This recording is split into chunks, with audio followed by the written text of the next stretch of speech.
And welcome back to the All South Park podcast, chronologically following every episode of South Park and discussing it. I'm Dan. I'm Misti. And this is ManBearPod. And today's episode, Damien, original air date, February 4th, 1998. Back in the day, they liked keeping us waiting. So this was like 2 months after Mr. Hanky. Yeah. So we had to sit at home and friggin' just sit there and wait. No. We were kids that played outside, kind of. Yeah. When the internet really kicked up, we stopped going outside. But for a while there, we were going outside. We'd play outside. We'd watch video games. Or Ti- watch video games. We played. Yeah, we went outside. Time passed quickly back in the day because we were always doing shit. Yeah. We weren't sitting on the couch and fucking... I mean, we were, but like we'd go outside, play soccer with the neighbor kids and stuff like that. But time passed quicker, I feel. I don't know. Or I was just young. Because when you're my age now, everything goes by so slow. So yeah, February 4th, 1998. So this episode's a fun episode. Did you know it was originally gonna be the Christmas episode? Didn't know that. Yeah, it was originally supposed to be the Christmas episode until Matt Stone and Trey Parker decided Mr. Hanky was the way to go with that. So they did that. It is also obviously inspired by 1977, The Omen. Also inspired by when Trey Parker went and started like at a new school like 3 weeks before school let out. And it was like he said that nobody knew him, everybody's in their own cliques. Everybody's about to get out. So that whole new kid in school thing's inspired by what he went through, which he wanted to destroy everything. So here's this character, Damien. So the plot of the episode, here we go. Cartman's having a birthday party. This episode is really where we see where Cartman's gonna go from here on out. There are some new, I don't want to call them catchphrases, but there's new twang in his speech. There's new things that he's doing. There's new personality traits that are shown, especially with his birthday party. First of all, he's sending out the invites to the kids, telling them what to get him. Yeah. And being very serious. Like, you have to get the yellow Mega Man, you have to get the red Mega Man so I can make the Ultra. Then there's his extravagant party that he has. Yeah. Where he's like, doesn't he have like a Ferris wheel and shit? Yeah. Yeah. Yeah, there's like a Ferris wheel, bunch of food. Absolute, like... So they have to get him presents or else they don't get cake and pie. Yeah. That is the demand. You get me what I asked for, or you don't get any cake and pie. But now we have a new student entering the class called Damien. Damien's a little odd. It's a little bit odd in that he is the son of Satan. And Satan wants to challenge Jesus to a boxing match. Challenge gets accepted. And then there's the other part of the episode where we get to the boxing match between Jesus and Satan. And everybody's gambling. This episode is clearly a message or a statement on religion. But I also think on like celebrity obsession, on gambling, on so many different things in this episode has so many layers of satire around it. And it is one of those episodes where like they took several pieces of satire and they bring it together in this cohesive episode where the son of Satan is having like lonely kid problems. And Jesus is fighting Satan, and then there's the depth you have with the boys themselves. But here we go. Anyways, the entire town bets on Jesus to win the fight, but begin to lose face when Satan, first appearance of Satan, by the way, When Satan appears for the weigh-in, he is huge and weighs a little over 320 pounds, while Jesus weighs a mere 135 pounds. Wow, And the that's citizens of South so Park, skinny. I know God, I weigh more than that right now. Jeez. Jesus confronts the South Park residents about their changed betting slips after learning only one person is still betting on Jesus to win. It's a plot twist to that later. Distraught, Jesus asks Stan, Kyle, and Chef to help him train, and we get like a whole training sequence with Jesus. We get to Cartman's party. I meant to bring that up. I'm sorry. Was there ever a birthday party that you had? What was your most memorable childhood birthday party? um, well, a lot of my birthdays, we would all just eat cake like as a family. It wasn't Sure. necessarily like, I'm gonna have a party and invite people. I don't. If I had an actual party with friends, I don't remember. Okay. Maybe high school, but the coolest birthday I ever had was when I turned 10. My grandpa got me a pony. I asked for a pony. I had been asking for a pony since I was like 8 years old. And my grandpa actually got me a pony. You actually got a pony. I did. What'd you name him? His name. Well, he was an old man pony. He was an Oh, old pony. so he wasn't he wasn't a baby. He was just like, okay. He was an old man pony. He was like 13. Oh, okay. He was blind in one eye. He had goodness. like a cataract, and his name was Diamond. I loved him though. I loved. He's a little rough diamond. He was. Yeah, he was a little bit, but he was. I would ride him and Sorry. stuff. He was great. For the audio purposes, I'm sorry for laughing really loud.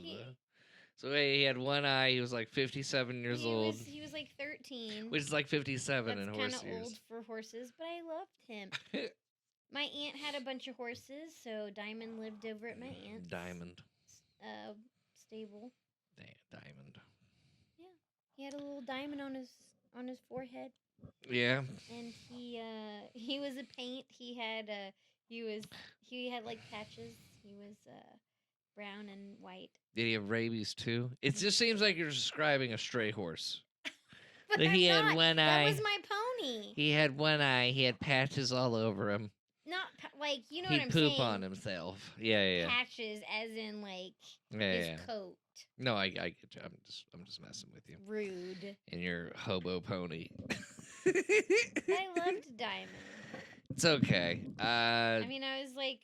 No, 10, that's awesome. I want to say a bowling alley. Like that's the only thing that pops into my head was like one of the first like invite the whole class. Yeah. It was like the bowling alley every year, Invite and then the class. Yeah, invite who I went to school with because we were such a small. But we always had a rule between ourselves as the kids and stuff. Yeah. We always had a rule: no video games. Like, don't get us. It's too much. No. We're not trying to shell out and give each other video games at like $40-$50 pop. You know, action figures, cool. Okay, I thought you meant like. If anybody got anyone like a video game, we would seriously question the. We would just, because we were kids, we were like, oh, he's attracted to Albert, or you know what I mean? Like, oh, the freaking wants his nuts. You know, we would think of it as a romantic gesture if anyone bought a kid a video game on their birthday. Okay. But if a kid bought another kid a video game on their birthday. Because it was like $40 or $50 back then, and we were like 10. Yeah. You'd have to get your parent to like really shell that shit out. Yeah, that's a lot of money to ask for when you're that age. I'm telling you, yeah. And the only people that get you video games at that time, if they can, is your parents. So like, if you buy, anyways. You went to the bowling alley. Yeah, it was just bowling alley or Chuck E. Cheese, or back in the 90s there was a lot of like cool like putt places. Yeah. A lot of cool like laser tag places and stuff like that. Yeah, no, those parties were fun. But I can't really like. There's not one in my head that sticks out as Yeah. like the best. You know, I wish I had like when I got older and I saw that Sweet 16 show. I was so pissed. Our birthday parties did not go like that. I've And actually MTV didn't fucking care. I've actually never seen that show. Like I've seen clips of it, Oh, but just a bunch of fucking just teenage girls being fucking bitches about their goddamn 16 birthday party. I'm sorry. But like I was like, "Oh, we could have had a birthday party like that if I bitched enough." That's what that show taught me. Wow. I'm sorry. I don't know why I have it in for that show. Wow. I hate the concept of that show.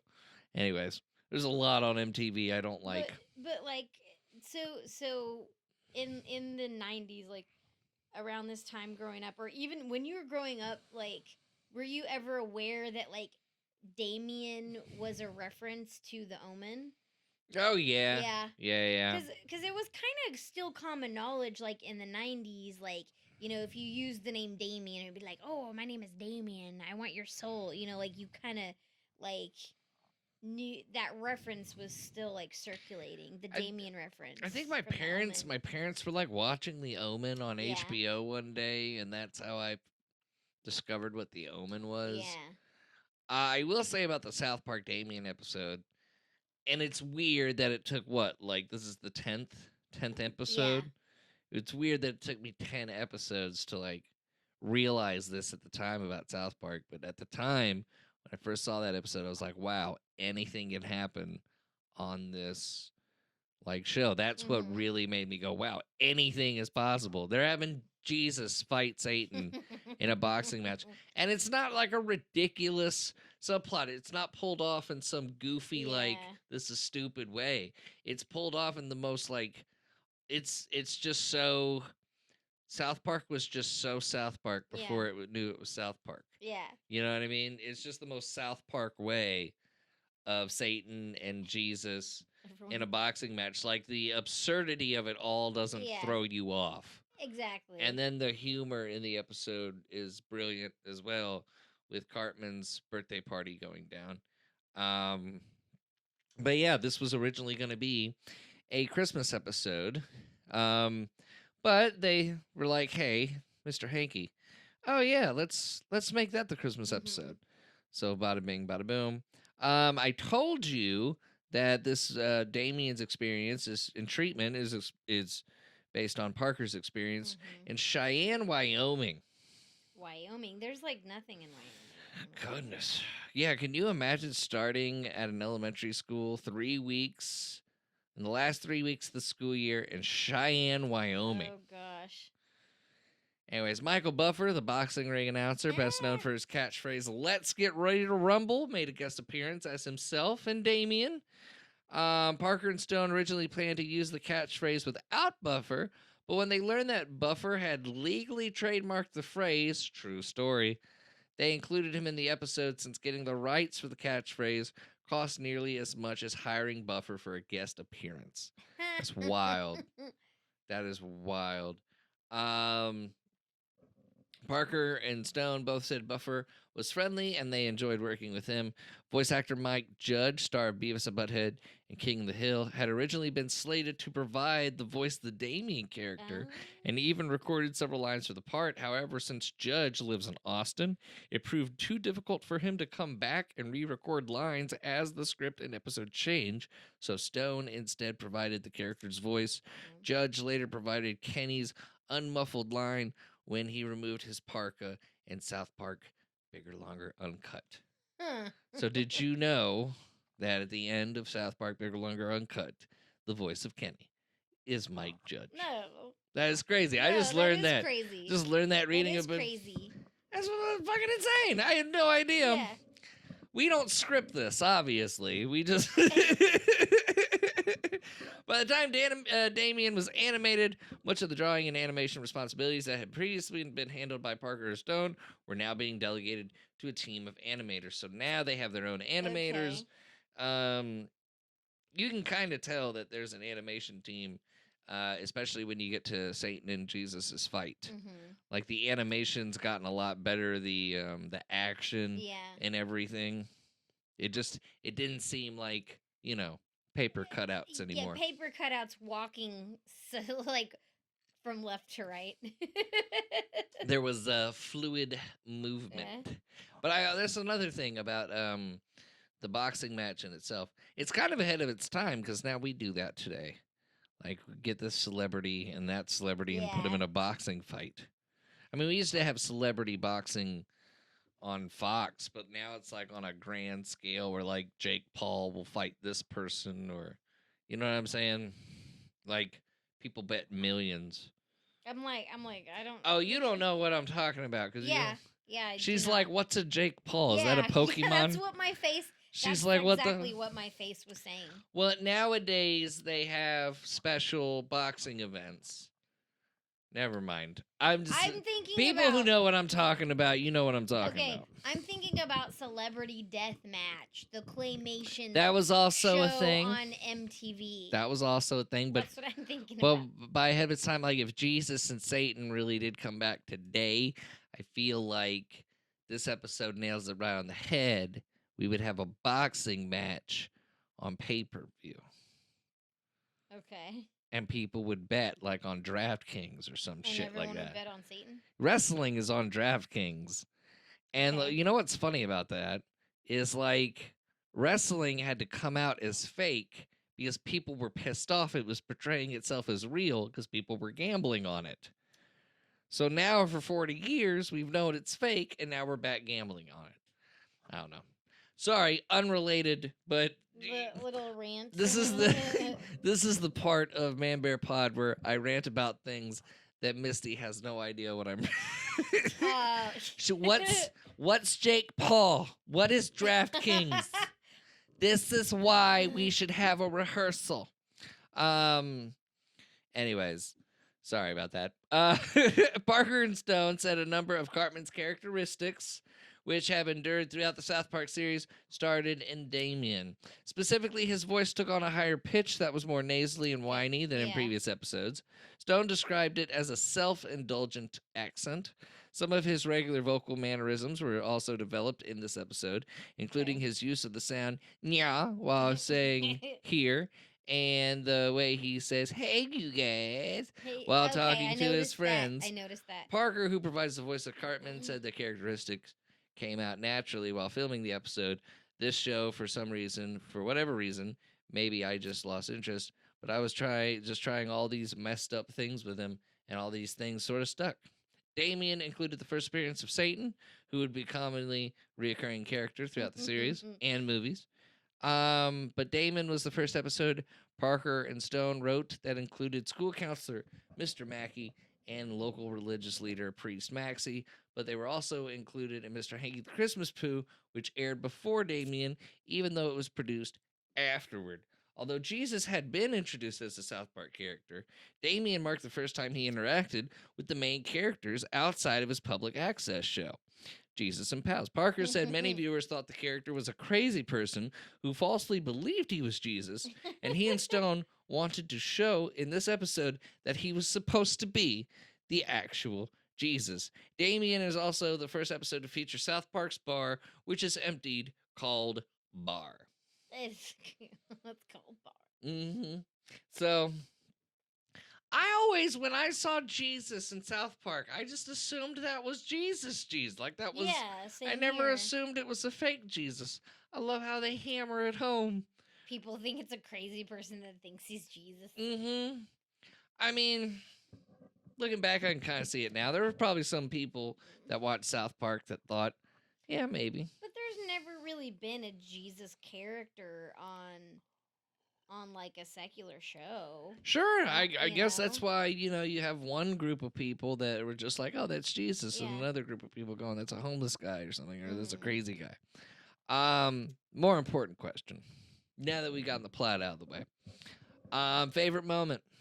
Favorite moment? I love it whenever okay, so I love it whenever Damien says something and there's like a close up on him and fire flashes in his eyes and there's the little little choir Yours, singing. baby, yours. But not only that, but I love it whenever he says, "I'm from the seventh circle of hell," and then Mr. Garrison says, "My grandmother's from Alabama as well." That's good. My favorite parts, probably when Ants in the Pants.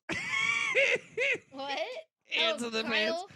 So Cartman's told everybody what to get him, and rewatching this episode, when Kyle brings it up, like, why do we have to get you what you want us to get Yeah. you? Like, you just know, like, looking back, it's just like, you just know Kyle's gonna fuck this up. Yes.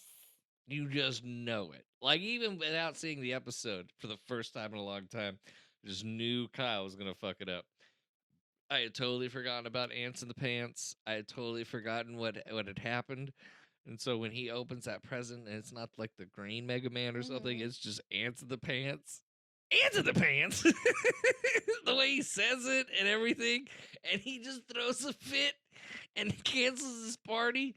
And Damien goes, wow, he's got a lot of emotional troubles. Stan goes, he does this all the time. Well, it's important that it happens too, though, Yeah. because the boys are there. The other boys, Stan, Kyle, they get kicked out of the party, so they're there to go to the fight, and Oh, they yeah. give Jesus a pep talk.